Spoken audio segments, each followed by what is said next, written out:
Après avoir abordé Hibernate dans la vidéo précédente, et puis comment on a configuré notre environnement pour qu'il le supporte en ajoutant à notre projet des librairies Hibernate ainsi que le driver MySQL, dans ce TP, nous allons essayer de mapper une classe étudiant. Pour cela, nous allons créer 4 packages bin, manager, utile et test dans notre projet TP étudiant Hibernate. Donc, on clique avec le bouton droit sur SRC, New et on ajoute un nouveau package qu'on va le nommer bin.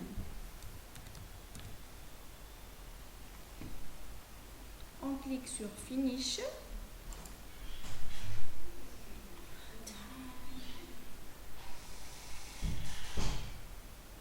Un autre package qu'on va le nommer Manager.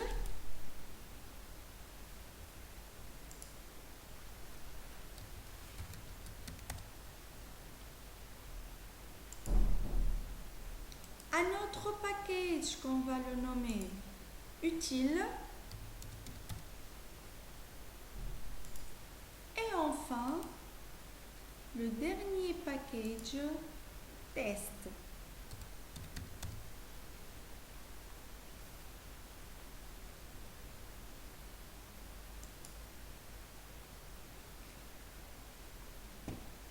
Donc, dans le package bin, nous allons ajouter une classe qu'on va la nommer personne.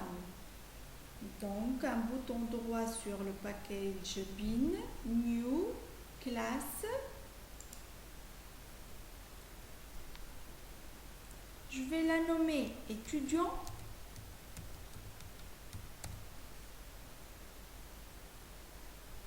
Je clique sur Finish.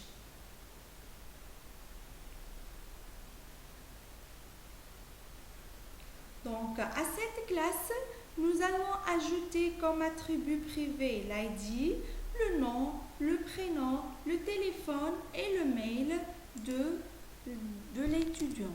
Donc, je fais private int ID, private string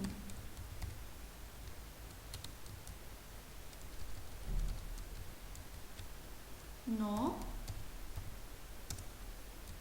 private string prénom, le téléphone et le mail.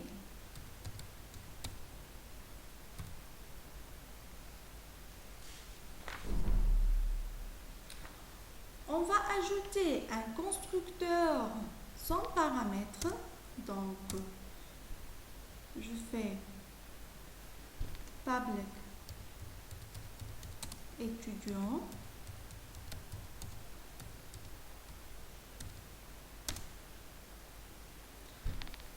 Et on va ajouter un autre constructeur avec paramètres. Donc, pour ne pas perdre le temps, on fait un bouton, on clique avec le bouton droit sur la classe,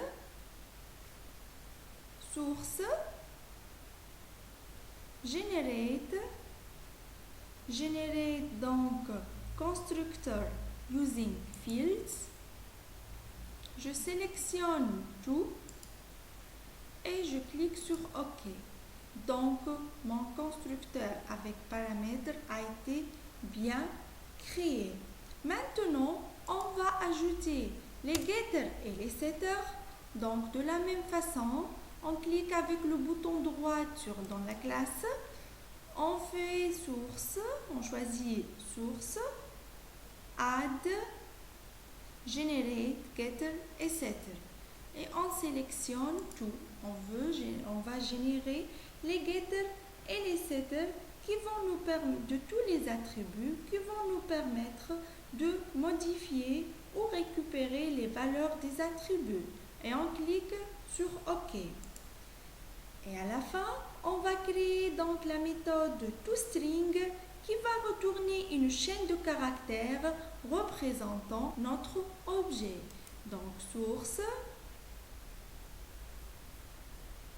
generate toString.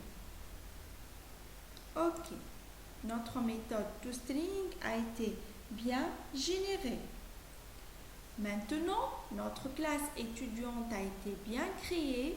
On va l'enregistrer et on va créer notre fichier de mapping. Pour respecter la même règle de nommage, le fichier de mapping doit être nommé étudiant.hbm.xml. Il doit être placé au même endroit que la classe étudiant. Donc, je clique avec le bouton droit sur le package bin. Je vais choisir New, Others. Je cherche XML file. XML. Je choisis XML file. Je clique Next.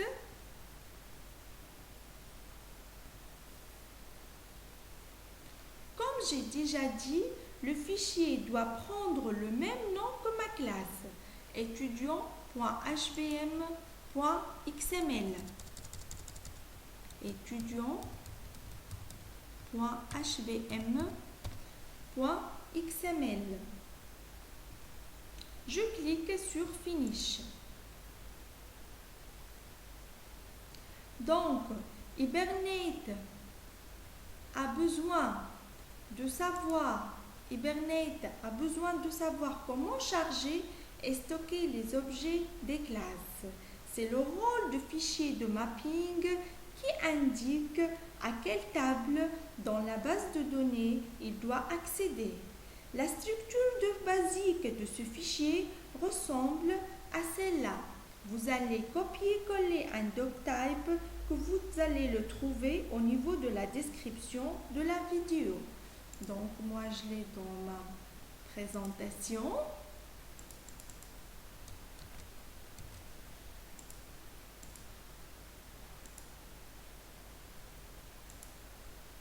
Donc, on va copier le fichier, le doctype, Hibernate Mapping 3.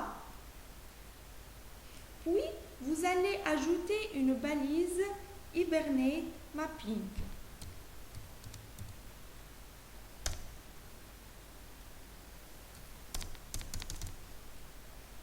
Entre ces deux balises, on va ajouter une autre balise classe qui va prendre comme champ name et table. Donc, on va ajouter la balise classe qui va prendre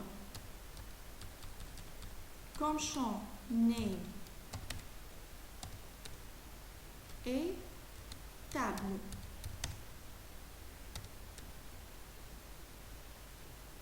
Dans cette balise, je vais dire quelle classe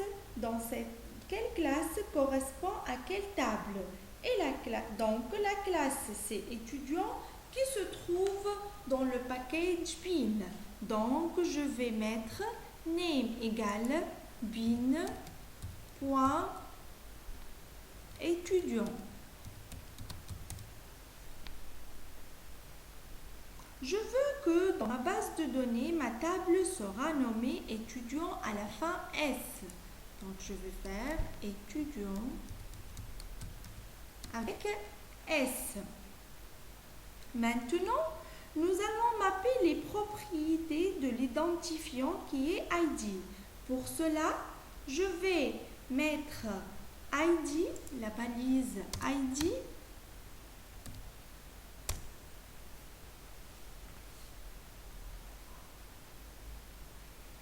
la balise ID va prendre comme champ name et colonne name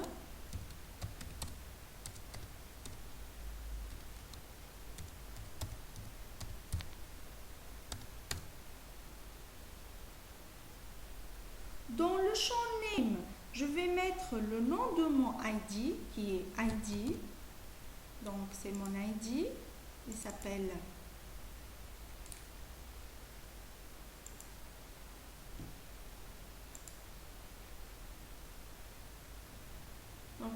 ID s'appelle ID.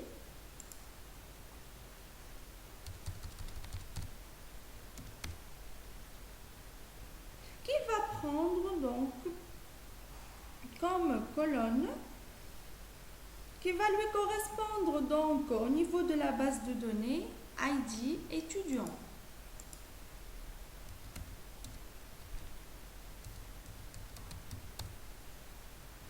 ID étudiant. Pour qu'il s'auto-incrémente, j'ajoute la balise generator. Donc je vais ajouter la balise generator.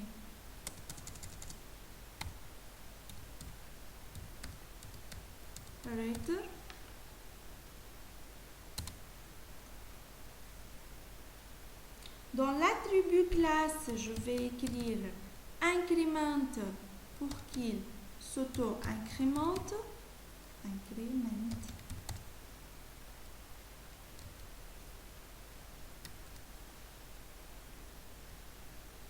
Maintenant, on va mapper les propriétés des autres attributs, nom, prénom, téléphone et email. Pour cela, j'aurai besoin d'une balise propriété qui va prendre comme champ name et colonne. Donc, je vais créer donc la balise propriété. Donc, la balise generator se trouve dans la balise ID.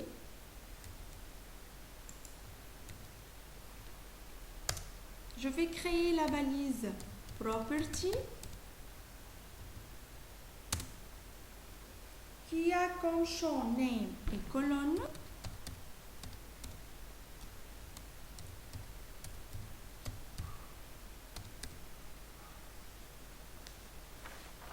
J'ai 4 attributs, donc je vais la coller 4 fois.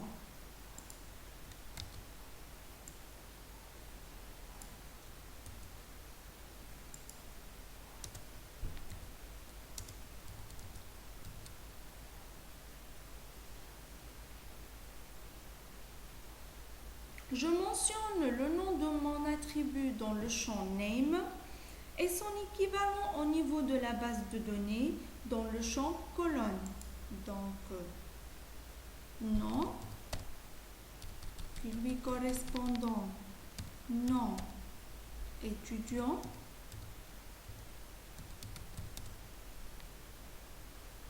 prénom,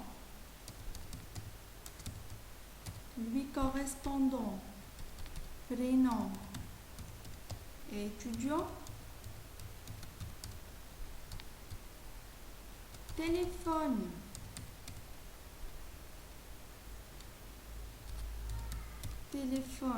étudiant,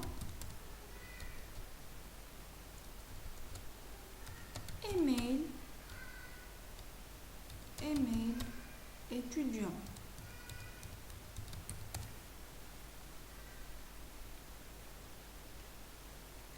Nous avons maintenant une classe persistante et son fichier de mapping. Il est temps pour nous de configurer Hibernate. Mais avant ça, nous avons besoin de créer une base de données. Donc, on va lancer EasyPHP, administration,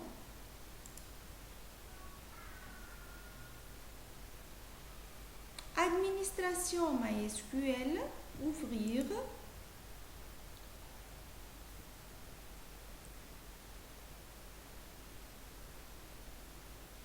Je vais créer ma base de données qui va prendre par exemple comme nom gestion, donc nouvelle base de données, qui va prendre par exemple comme nom gestion underscore base de données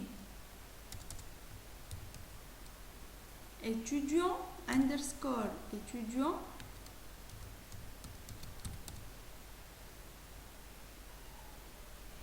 et je vais la créer.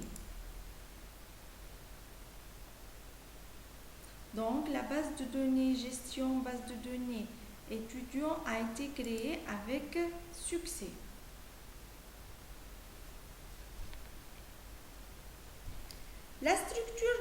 base de données sera créée automatiquement par Hibernate lors de l'exécution de l'application. Donc, Hibernate a besoin des informations de connexion à la base de données. Les connexions sont établies à travers un pool de connexions JDBC que nous allons bien sûr le configurer.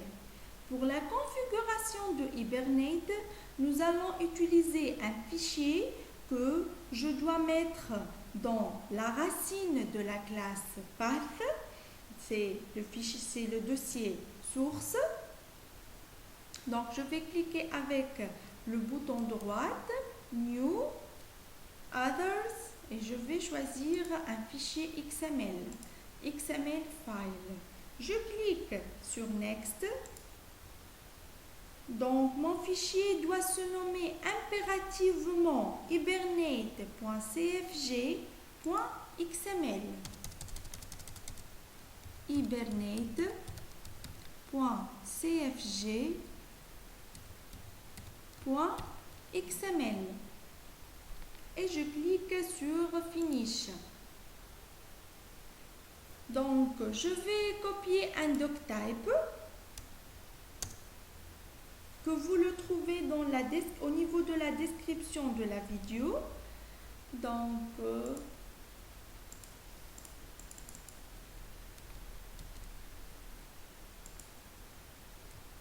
ce doctype est différent que celui de fichier de mapping, comme vous voyez.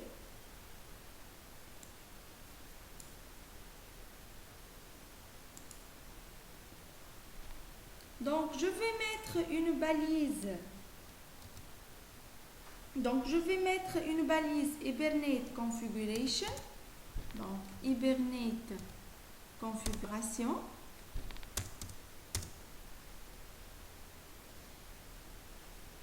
À l'intérieur, je mettrai une balise Session Factory.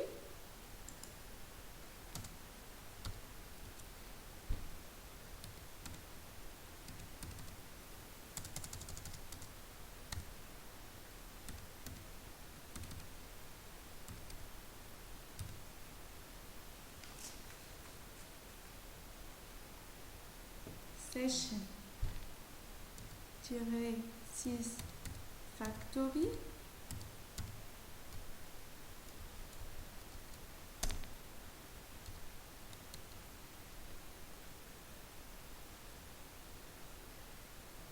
Maintenant, nous allons configurer notre fichier Hibernate Configuration. Pour cela, j'aurai besoin d'une balise propriété, property, qui va prendre comme champ le nom. Donc, dans Session Factory, property, qui va prendre comme champ name. Je vais la copier et coller 10 fois pour ne pas perdre du temps.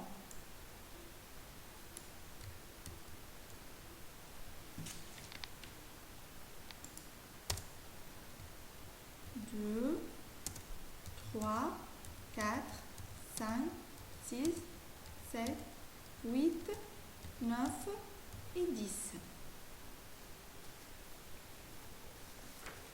La première propriété, c'est name. Elle a comme nom connection.driver underscore class. Connection.driver underscore class.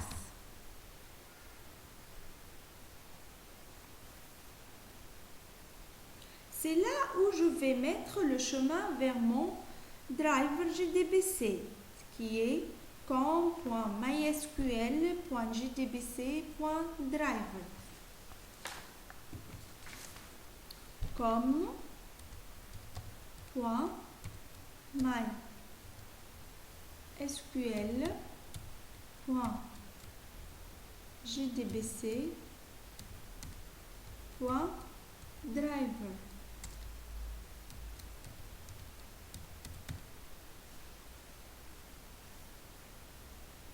La deuxième propriété, c'est connection.url. Connexion.url.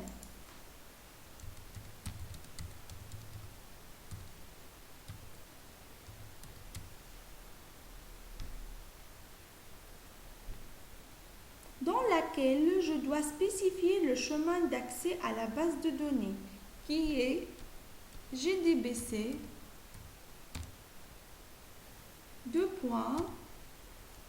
MySQL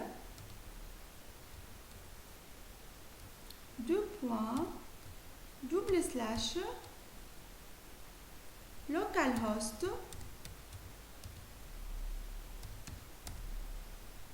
mon port de connexion qui est 3306 slash le nom de ma base de données. Donc je vais le copier directement à partir de ma base de données.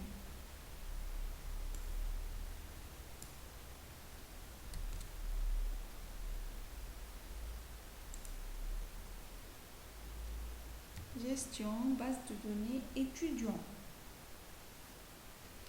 Le troisième paramètre, c'est connexion.username.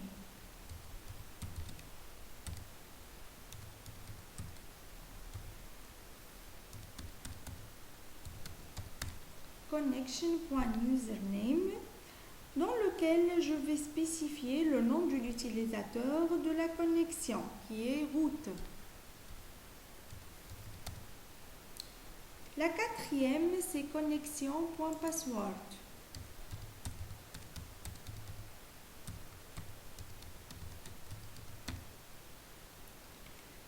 Mon cinquième paramètre, c'est connexion.pool_size.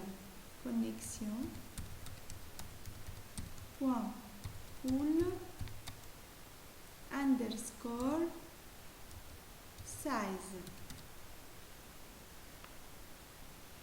Qui spécifie le nombre maximum de connexions. Je vais mettre 1.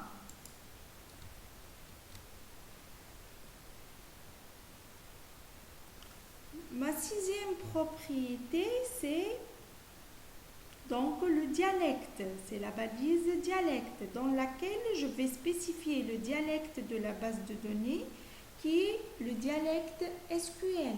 Donc dans name, je mets dialecte.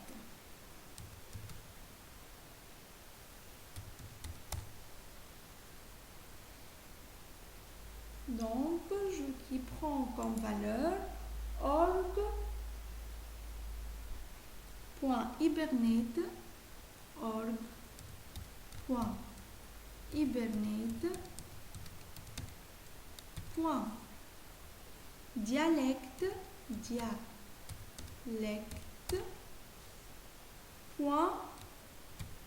.mysql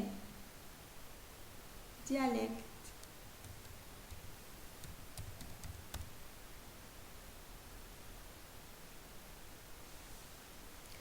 Dans la septième balise, je vais spécifier une connexion à la base de données via un thread. Donc, j'utiliserai la propriété current session context class. Donc, elle a connu current underscore session underscore context underscore class. Qui prend la valeur thread.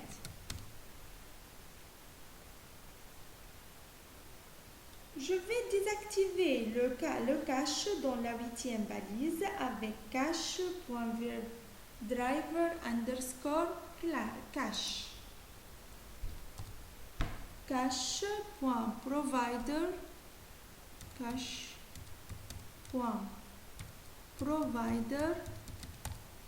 underscore cache class.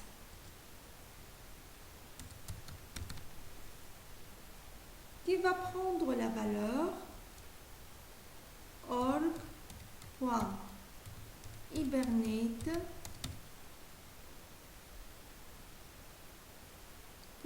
cache point no cache provider. No cache provider. Dans la 9e propriété, show SQL, show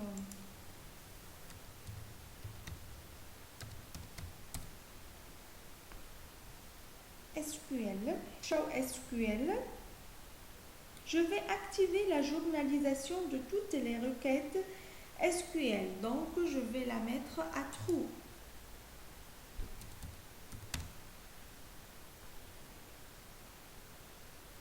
Et la dernière propriété, elle porte le nom hvm de ddl.auto. hvm de dll.auto. Elle va me permettre de créer ma base de données au démarrage. Je vais la mettre create pour le moment. Créer.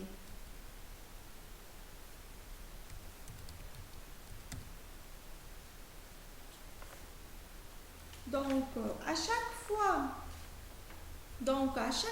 que je crée un fichier de mapping, il faudra que Hibernate sache où il se trouve. Pour cela, il faut ajouter une balise mapping ressources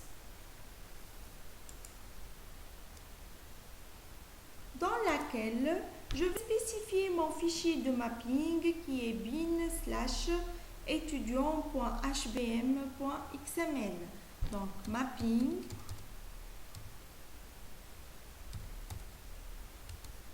ressources avec un seul S. Donc je mets bin/étudiant.hbm.xml.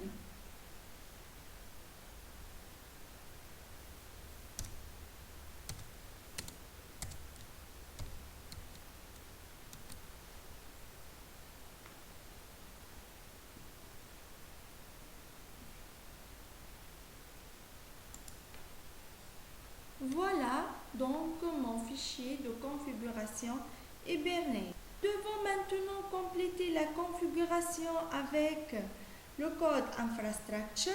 Donc, dans le package utile, nous allons créer une classe que je vais la nommer Hibernate utile. Donc, new class Hibernate utile. Finish.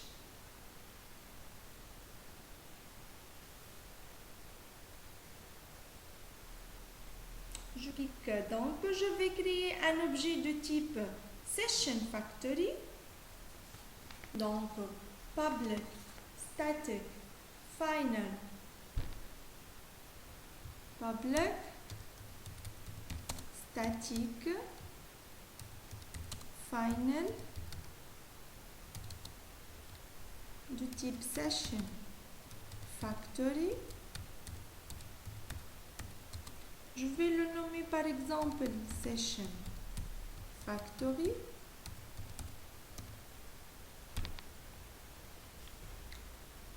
Donc,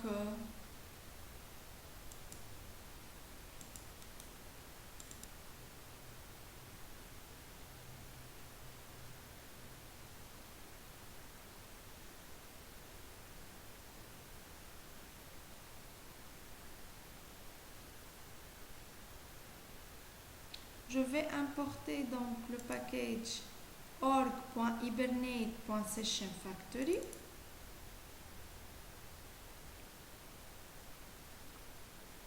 Je vais créer un bloc statique.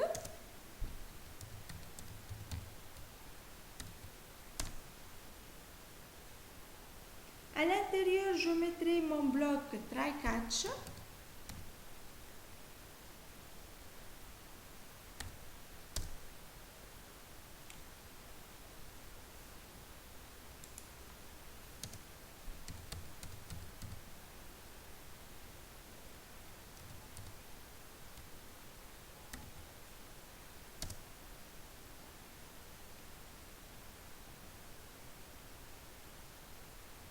Donc, dans le bloc catch, je vais mettre un message d'erreur. Catch throwable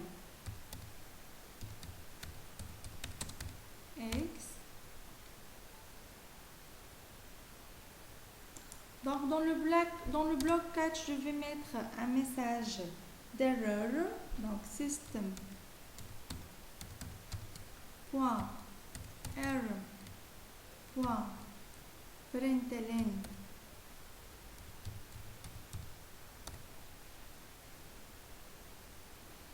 Mon message sera création de la session factory a échoué. Je mets mon exception. Création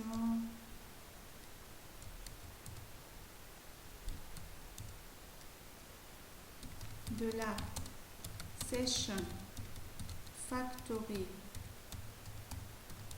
a échoué.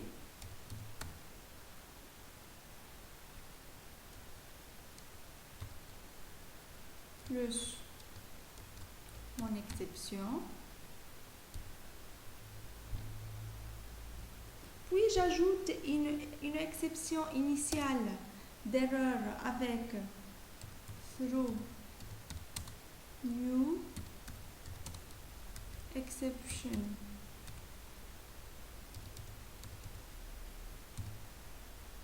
Initialize error.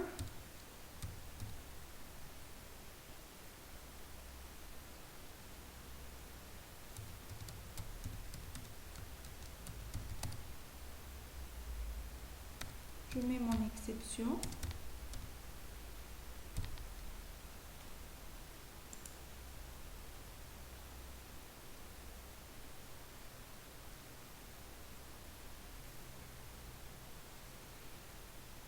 Donc, exception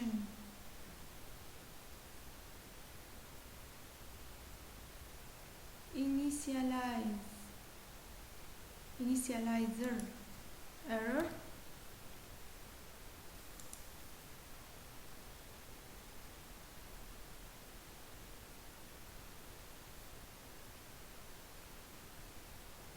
Initializer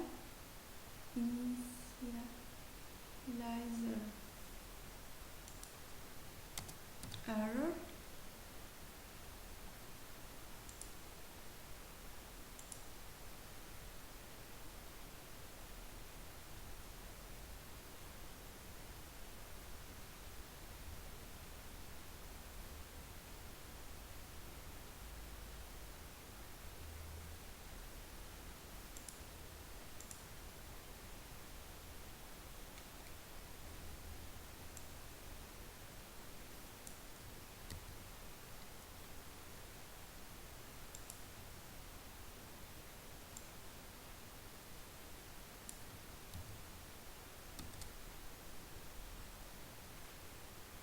Initializer error.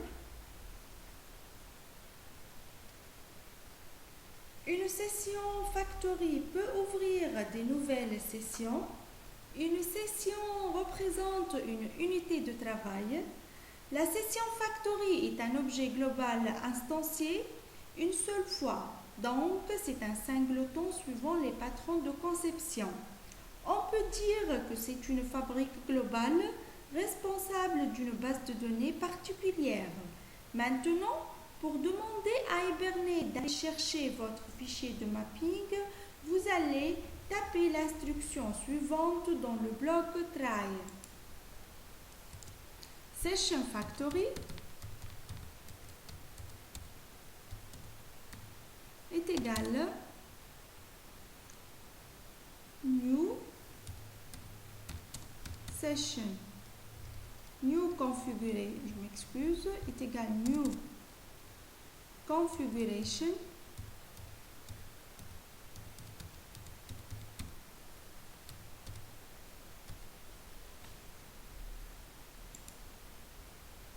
je vais importer donc org.hibernate.cfg.configuration new configuration .configure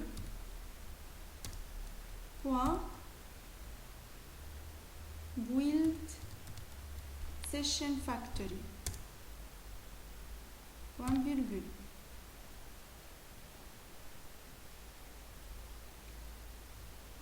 Et j'enregistre. Donc mon fichier Hibernate utile est bien créé.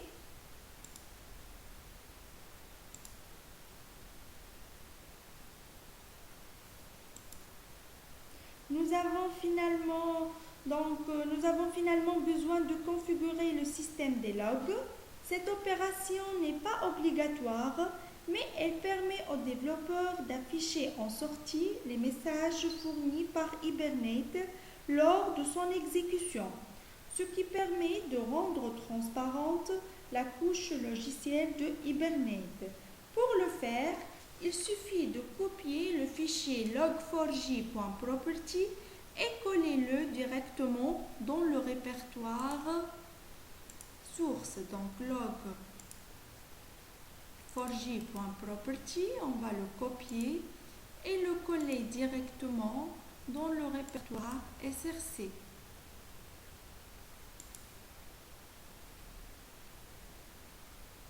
L'infrastructure est maintenant complète et la deuxième partie de ce TP touche à sa fin.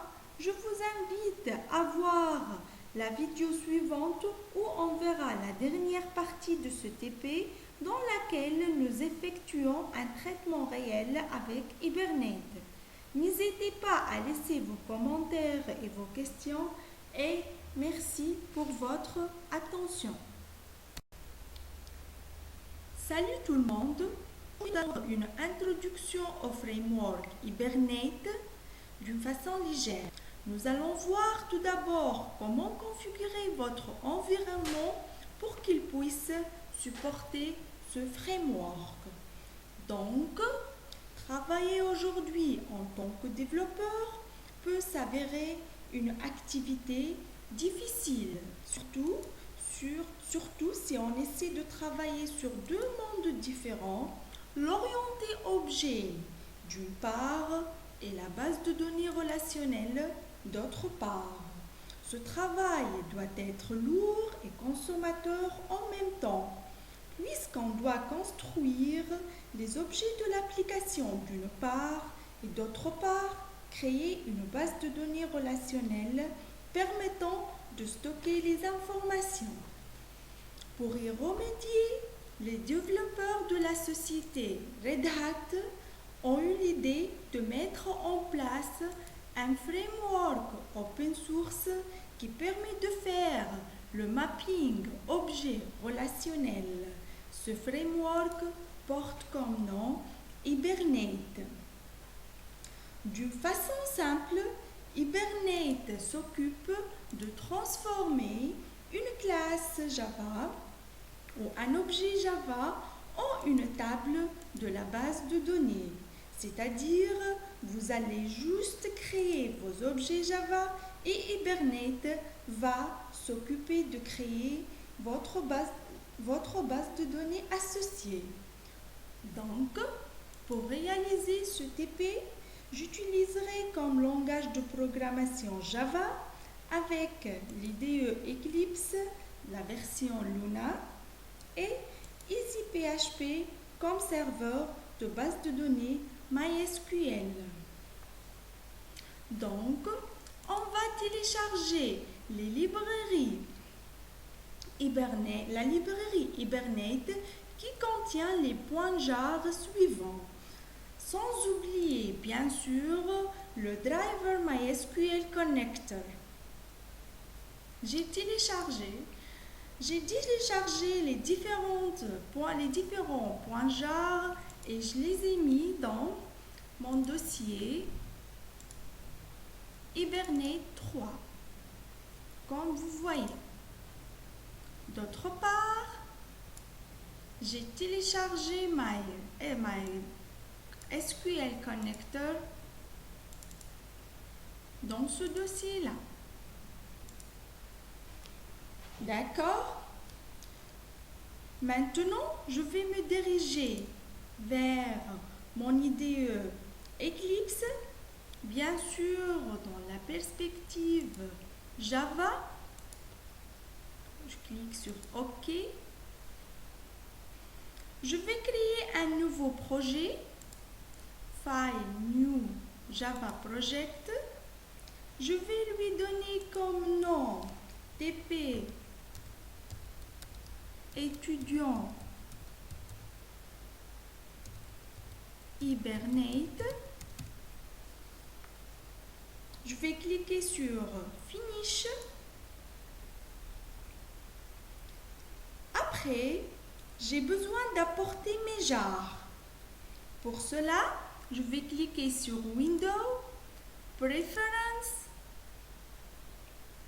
Je vais filtrer sur User Library. Je vais cliquer sur New. Je vais lui donner comme nom, par exemple, Hibernate 3. Je clique sur OK.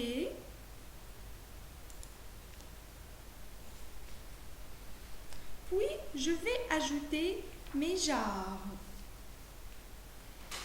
Donc, pour Hibernate 3, je vais sélectionner tous mes jars à l'aide de ce bouton Add External Jar.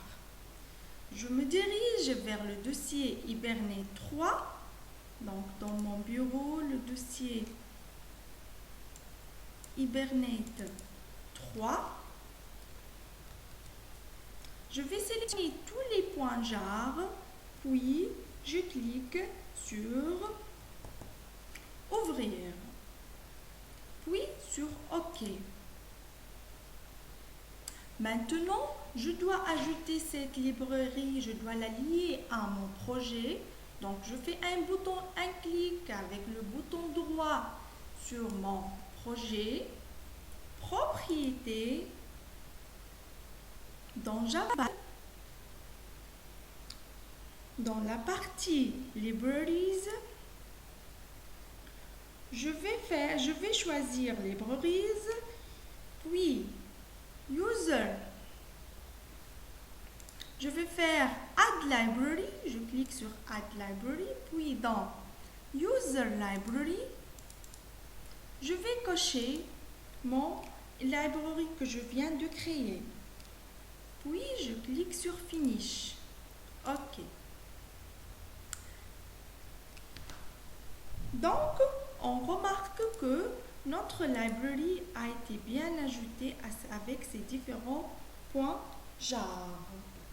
Nous allons maintenant ajouter à notre projet le driver MySQL. Donc, je vais faire de la même chose.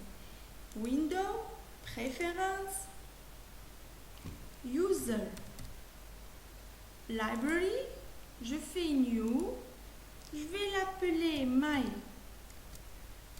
MySQL Connector.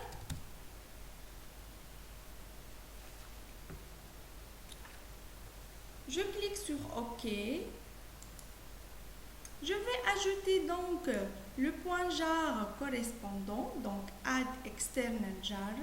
Je me dirige donc vers mon dossier. C'est pas Hibernate 3, c'est MySQL Connector. Et je vais choisir ce point jar. Je clique sur Ouvrir et voilà, mon jar a été bien ajouté. Puis enfin, je clique sur OK. Maintenant, je dois lier mon projet à MySQL Connector. Donc, de la même façon, je clique avec le bouton droit sur mon projet, Propriétés.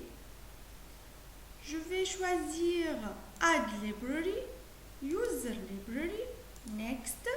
Je coche MySQL Connector. Je clique sur Finish. OK. Et voilà, donc, ma bibliothèque a été bien ajoutée. Donc, la première partie de ce TP touche à sa fin. Je vous invite à voir la vidéo suivante où on verra comment utiliser le framework Hibernate avec un petit TP. N'hésitez pas à laisser vos commentaires ou vos questions. et merci pour votre attention.